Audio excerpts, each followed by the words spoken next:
This book is Horton Hatches an Egg. Sighed Maisie, a lazy bird hatching an egg. I'm tired and I'm bored. I've got kinks in my legs from just sitting here day after day. It's work, how I hate it. I'd much rather play. I'd take a vacation, fly off for a rest. If I could find someone to stay on my nest. If I could find someone, I'd fly away free. Then Horton the elephant passed by her tree. Hello, called the lazy bird, smiling her best. You've done nothing, and I do need a rest. Would you like to sit on the egg in my nest? The elephant laughed. Why, of all silly things, I haven't feathers and I haven't wings. Me on an egg? Why, that doesn't make sense. Your egg is so small, ma'am, and I'm so immense. Tut tut, answered Maisie. I know you're not small, but I'm sure you can do it, no trouble at all. Just sit on it softly, you're gentle and kind. Come, be a good fellow, I know you won't mind. I can't, said the elephant.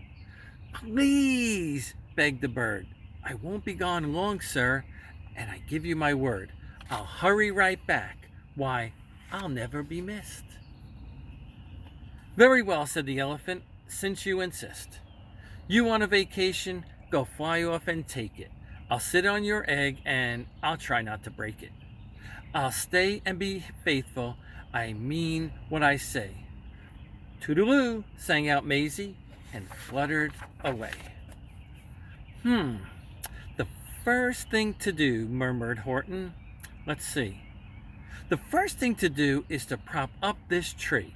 And to make it much stronger, that has to be done before I get on it because, well, I weigh a ton.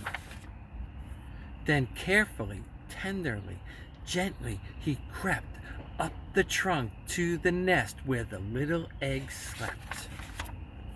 Then Horton the elephant smiled. Now that's that. And he sat, and he sat, and he sat, and he sat. And he sat all that day, and he kept the egg warm, and he sat all that night through a terrible storm. It poured and it lightened, it thundered and it rumbled. This isn't much fun, the poor elephant grumbled. I wish she'd come back, 'cause I'm cold and I'm wet. I hope that Maisie bird doesn't forget. But Maisie by this time was far beyond reach, enjoying the sunshine way off in Palm Beach, and having such fun, such a wonderful rest, decided she'd never go back to her nest. So Horton kept sitting here day after day, and soon it was autumn, and the leaves all blew away. And then came the winter, the snow and the sleet, the icicles hung from his trunk and his feet. But Horton kept sitting and said with a sneeze, I'll stay on this egg and I will not let it freeze. I meant what I said and I said what I meant. An elephant's faithful, 100%. So poor Horton sat there the whole winter through, and then came the springtime with troubles anew. His friends gathered round and they shouted with glee, Look, Horton the elephant's up in that tree. They taunted, they teased him, they yelled, How absurd! Old Horton the elephant, he thinks he's a bird. They laughed, and then they all ran away. And Horton was lonely, he wanted to play. But he sat on the egg and he continued to stay. I meant what I said and I said what I meant. An elephant's faithful, 100%. No matter what happens, this egg must be tender. But poor Horton's troubles were far, far from ended. For while Horton sat there so faithful, so kind, 3 hunters came sneaking up softly from behind. He heard the men's footsteps. He turned with a start. 3 rifles were aiming right straight for Horton's heart. Did he run? He did not. Horton stayed on that nest. He held his head high. He threw out his chest and he looked at the hunters as much as to say, "Shoot if you must, but I won't run away. I meant what I said and I said what I meant. An elephant's faithful 100%. But the men didn't shoot, much to Horton's surprise. They dropped their 3 guns and they stared with wide eyes. "Look," they all shouted. "Can such a thing be? An elephant sitting at the top of a tree? It's it's amazing, it's wonderful. New! Don't shoot him, we'll catch him. That's just what we'll do. We'll take him alive. Why, he's terribly funny. We'll sell him back home to the circus for lots of money." And the first thing he knew, they had built a big wagon with ropes on the front for the pullers to drag on. They dug up his tree and they put it aside, with Horton so sad that he practically cried. "We're off," the men shouted, and off they all went, with Horton unhappy 100%.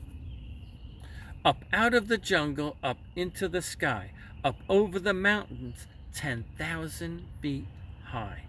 Then down, down the mountain, and down to the sea went the cart with the elephant, egg, nest, and tree. Then out of the wagon and onto a ship, out over the ocean, and ooh, what a trip. Rolling and tossing and splashed with the spray, and Horton said day after day after day, "I meant what I said and I said what I meant. An elephant is faithful 100%. After bobbing around for 2 weeks like a cork, they landed at last in a town in New York.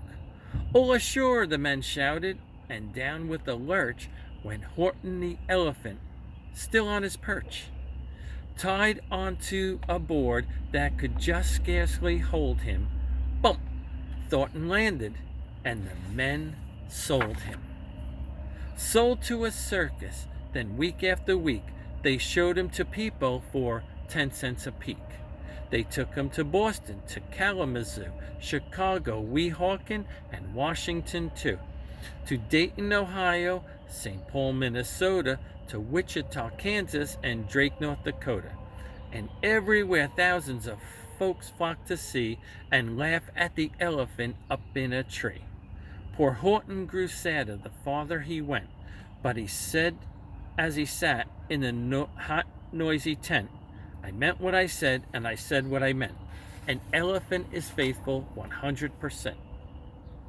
Then, one day, the circus show happened to reach a town way down south, not far from Palm Beach. And, dawdling along way high up in the sky, who, of all people, should chance to fly by but that old good-for-nothing bird, Runaway Maisie, still on vacation and still just as lazy, and still spying the flags and the tents just below. She sang out, "What fun! Why, I'll go to the show." Then she swooped from the clouds through an open tent door. "Good gracious!" gasped Maggie. "I've seen you before." Poor Horton looked up with his face white as cork. He started to speak, but before he could talk, there rang out the noisiest ear-splitting squeaks from the egg that he'd sat on for 51 weeks. A thumping, a bumping, a wild alive scratching. "My egg!" shouted Horton. "My egg! Why, it's hatching!"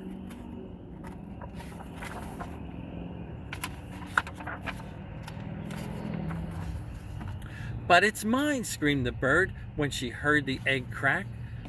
The work was all done. Now she wanted it back.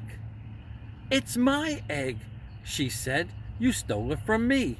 Get off of my nest and get out of my tree."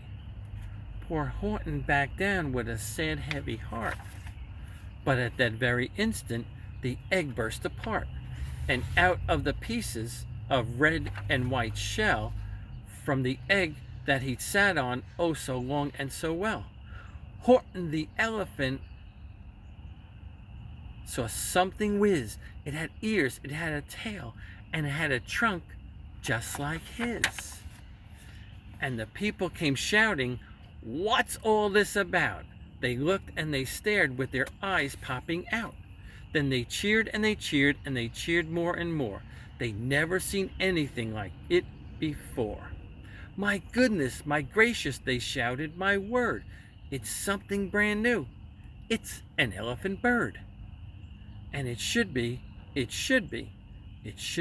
that." Because Horton was faithful, he sat and he sat. He meant what he said and he said what he meant. And they sent him home happy, 100%. The end.